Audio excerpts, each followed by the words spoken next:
ดีพี่น้องทักทายสบายดีทั้ง FC พังไทยพังลาวและต่างประเทศเนาะยินดีต้อนรับสู่ซองอาเตชแนลมื้อนี้เฮาก็ ปล่อยงัวคือเก่าเนาะปล่อยงัวให้เพิ่นเนาะงัวก็อยู่ในหลังบ้านนี่เพิ่นเด้ให้มันกินหญ้าก็เขียวคักเลยพี่น้องเห็นบ่งาม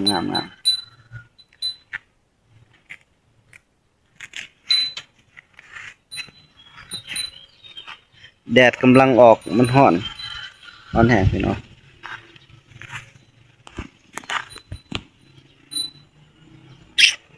อันนี้กกไข่เด้อกกอันนี้ป้านกก็หลายเพราะมันเป็นนกบ่มีปืนพี่น้องมีปืนลบนี่โอ้ซ้ำที่นี้เพราะนกกระโดกนกกันนะนกเอี้ยงมาพอดีมันกำลังมาเป็นหมากเลยจะน้อยยำแบบมักให้ชุกจะน้อยนกลายเลยพี่น้อยลายแฮง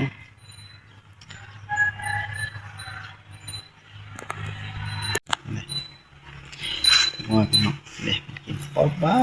งามอยู่หลังบ้านพี่น้อยมันกินได้จังน้อยประมาณ10 โมง11 โมงจังน้อยก็เอาน้ำให้มันกินคือเก่าพี่น้องเป็นมื้อที่2มื้ออื่นก็เพิ่นเลี้ยงเองดอก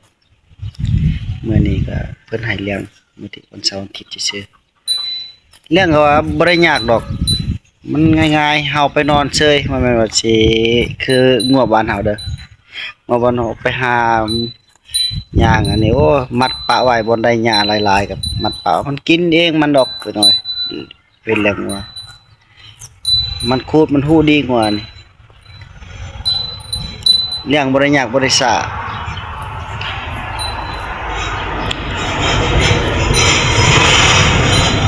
งามงัวทึกพี่น้องเอ้ยไปตกกันแต่นี่เฮาก็สิไปนั่นเนาะไปถามเขาอยู่หั่นก็ยังตะก้อยกับปนาเตื้อยเนาะอยู่ในหอสิไปเบิ่งเอ๊ะมายังกินมังโม่บ่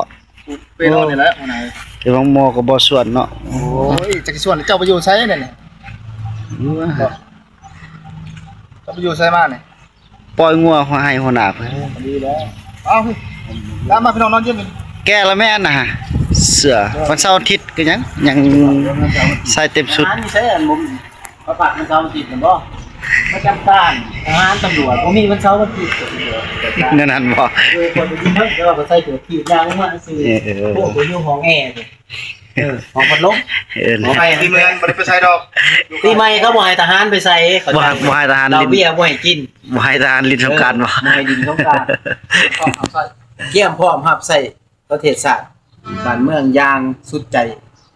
เมื่อเกิดอัคคีภัยอย่างต่างๆโทรหาได้ทหารบ่มีวันเสาร์วันอาทิตย์ทิ้งไว้ประจำการก็อยู่รอด เอาอดทนเอาเนาะทหารตำรวจบ่ว่าน อนทา สาวหนุ่มใส่หนุ่มก็ รอดหาสภาพบ้าน